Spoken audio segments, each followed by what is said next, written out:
Look, we all know time is money, and in this economy, everyone's flat broke, so let's just get right into it. I'm Ian, and this is a Streets of Rogue character guide to the Shopkeeper.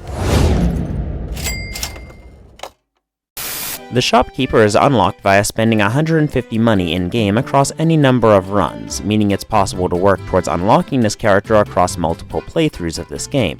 Sadly, however, the money must be spent in-game and not in real life, meaning your mounting credit card debt, student loans, or buying the DLC or soundtrack of this game will not count towards this whatsoever.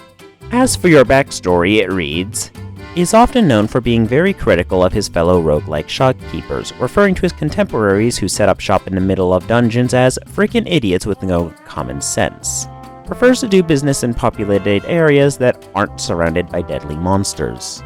As for your starting allocations, you have an average of 2 in all stats except for firearms, which is set to the maximum of 4, which is good because you start the game with a shotgun in your starting inventory, which should be your primary form of damage early in the game. You also start with a mini fridge in your starting inventory, which will make food items heal you for more. Additionally, you have the most powerful starting item in the game, the portable Cellomatic. This item allows you to have a Cellomatic in your starting inventory. The downside to this is that it cannot be removed, meaning you'll have less inventory space than other characters. The plus side, however, is that you don't really need to worry about that whatsoever since you can turn any item in your inventory to money.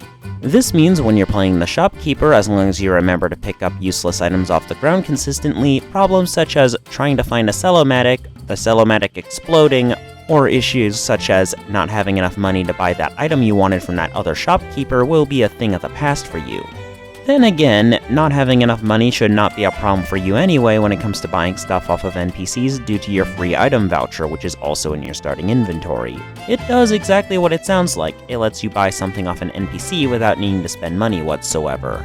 This does consume the voucher, but since you can restock them at loadout-o-matics, this really shouldn't be that big a deal. And the list of NPCs you can buy stuff off of is greatly expanded when you're playing the Shopkeeper due to your Art of the Deal trait, which makes it so that any NPC you're capable of communicating with can and will sell you items from their inventory. This means if you have enough money, it is entirely possible to kill a cop with his own gun. Kill me with my own gun!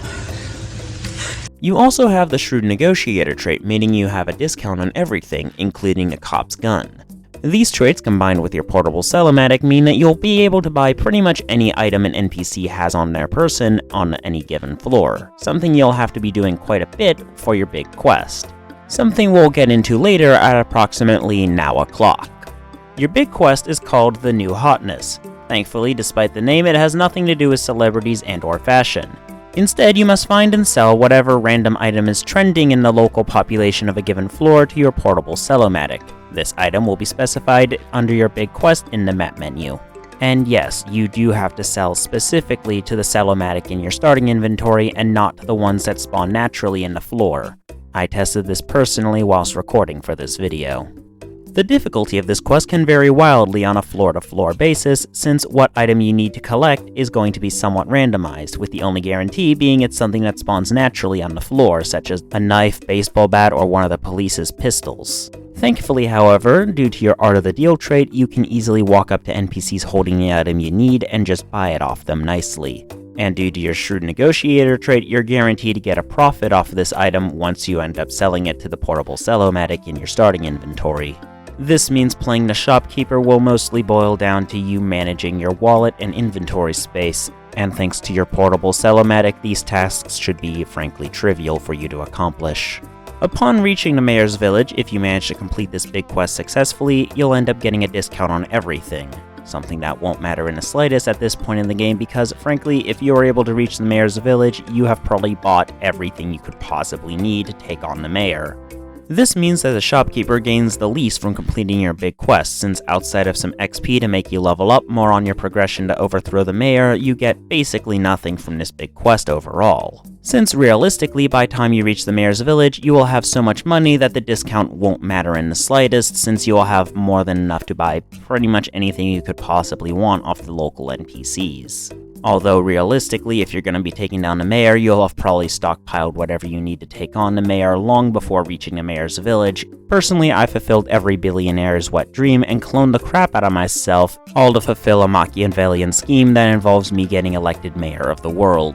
However, if that doesn't sound like fun to you, feel free to use the inevitable sea of money you'll be amassing with this character to buy other things, like ammo and guns to go guns blazing, augmenting yourself to high hell at the augmentation booth to have the best possible trait allocations.